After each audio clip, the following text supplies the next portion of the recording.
எனக்கு அன்பான தேவ ஜனமே, இந்த அதிகாலை வேளை கர்த்தருடைய கிருபையும் சமாதானமும் நம்மோடு கூட இருப்பதாக. இன்றைக்கு கர்த்தர் நம்மிடத்தில் எதிர்பார்க்கிறதான மிக முக்கியமான காரியம், நம்முடைய ஆவிக்குரிய ஜீவியத்தில் கீழ்ப்படிதல் இருக்க வேண்டும். தேவன் என்ன சொல்லுகிறாரோ அதற்கு நாம் ஆயத்தப்பட வேண்டும். தேவனாகிய கர்த்தர் சொல்லுகிறது எல்லாம் நன்மையாகத்தான் இருக்கும். நம்முடைய தேவன் ஒரு நாளும் நமக்கு தீமை செய்கிற தேவன் அல்ல. எனக்கு அன்பான தேவ பிள்ளை, வேதம் சொல்லுகிறது, ஆதியாகமத்தின் புஸ்தகம் 12ஆம் அதிகாரம் 4 கர்த்தர் ஆபிரகாமுக்கு சொன்னபடியே அவன் புறப்பட்டு போனான். அவன் எங்கு போகிறான் என்று அவனுக்கு தெரியாது, அவனை யார் வழிநடத்துவார் என்று அவனுக்கு தெரியாது. ஆனால் அவனுக்கு தெரிந்த ஒரே காரியம், தேவனுடைய வார்த்தைக்கு கீழ்ப்படிந்தான். தேவன் என்னோடு கூட வருவார்கள் நம்பிக்கையோடு அவன் புறப்பட்டு போகிறதை குறித்து வாசிக்கிறோம். எபிரேயர் புஸ்தகம் 11ஆம் அதிகாரம் 8ஆம் வசனத்தின்படி தேவனுடைய நேரடியின் வழிகாட்டுதல் ஆபிரகாமுக்கு கிடைத்தது.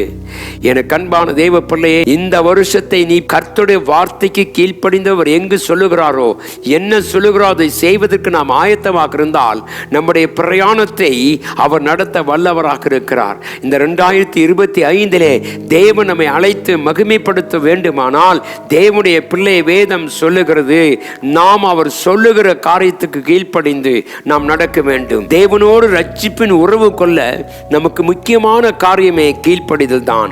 ஆபிரகாம் கர்த்தருடைய வார்த்தைக்கு கீழ்ப்படிந்தான். அவன் போகிற இடம் என்று அவனுக்கு தெரியாது, எங்கு போவான் என்று தெரியாது. ஆனால் தேவன் சொன்னதை அவன் கேட்டதனாலே தேவனாய கர்த்தர் அவனை ஆசீர்வதித்து அவனையும் அவன் வீட்டையும் அவன் குடும்பத்தையும் ஆசீர்வதித்து அவன் சந்ததியை கர்த்தர் பெருகவே பெருக செய்தார். தேவனுடைய பிள்ளையை இந்த நாட்களிலே தேவனை ஆராதிக்கிற உனக்குள்ளே கீழ்ப்படிந்த ஆவி இருக்கிறதா? கர்த்தர் என்ன சொல்லுகிறார் அதை செய்வோம் என்ற ஒரு தீர்மானம் எனக்கு இருக்கிறதா? தேவனிடத்தில் சொல்ல வேண்டும், கர்த்தாவே நீங்கள் என்ன சொன்னாலும் அது செய்வதற்கு நான் ஆயத்தமாக இருக்கிறேன் என்றால் சொல்லுகிறவர் மகா பெரிய தேவன். வானத்தையும் பூமி உண்டாக்கின கர்த்தர் நமக்கு சொல்லுகிறார், நீ போ என்று சொன்ன பொழுது ஆபிரகாம் எந்த விதமான மறுப்பும் சொல்லாமல், எந்த விதமான எதிர்ப்பும் சொல்லாமல் அவன் புறப்பட்டு போனபடினாலே கர்த்தராகிய ஆண்டவர் யெகோவாவின் தேவன் அவனை ஆசீர்வதித்து அவன் குடும்பத்தை கனப்படுத்தி நடத்தினார் என்று சொல்லி வாசிக்கிறோம். தேவனுடைய பிள்ளையை இரண்டாவது, தேவன் சொல்லுகிறதுக்கு கீழ்ப்படிதல் மாத்திரமல்ல, நம்பிக்கை இருந்தது. கர்த்தர் சொன்னதை செய்து முடிப்பார் நம்பினான். விசுவாசியை இந்த 2025 கர்த்தரை கொண்டு பெரிய காரியங்களை செய்ய வேண்டுமானால் உனக்கு ஒருவேளை கீழ்ப்படிதல் ஆவி இருந்தாலும் கூட நம்பிக்கை இருக்க வேண்டும். என்றால் இந்த உலகத்தில் வரக்கூடிய பிரச்சனைகள், போராட்டங்கள், கலக்கங்கள் இவைகள் எல்லாம் எதிர்த்து நிற்கும் பொழுது கர்த்தர் என்னோடு கொடுக்கிறார், அவருடைய கிருபை என்னோடு உண்டு, அவருடைய மகிமை என்னோடு உண்டு என்பதை நீ உணரும் பொழுதுதான் அந்த நம்பிக்கை உன்னை நடத்தி செல்லும். தேவனுடைய பிள்ளை, விசுவாசம் தான் நம்முடைய வாழ்க்கைக்கு விளக்காக இருக்கிறது. ஆகவே சொல்லுவோம், கர்த்தாவே நீர் எங்களை நடத்த போதுமானவராய் இருக்கிறபடினாலே நீர் என்ன சொன்னாலும் அது செய்வதற்கு நாங்கள் காத்திருக்கிறோம்.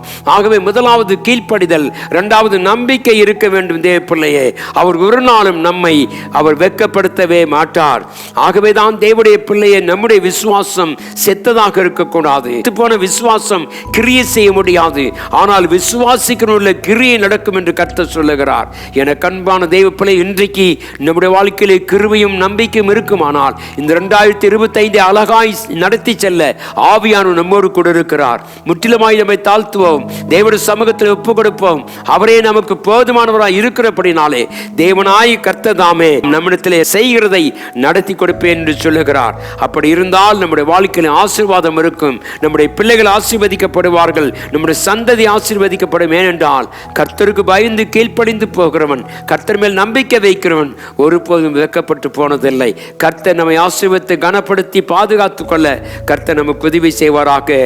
நாம் ஜெபிப்போம். எங்கள் மாறாத மகிமையின் தேவனே, இந்த அதிகாலை வேலைக்காய் உமக்கு நன்றி.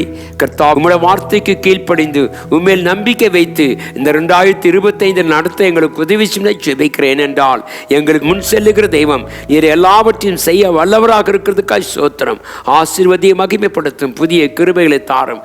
தொடர்ந்து உம்முடைய கரம் எங்களோடு கொண்டிருக்கும்படியாய் இயேசு கிறிஸ்துவின் வல்லமுள்ள நாமத்தில் ஜெபிக்கிறேன் எங்கள் அன்பின் நல்ல பிதாவே, ஆமென்.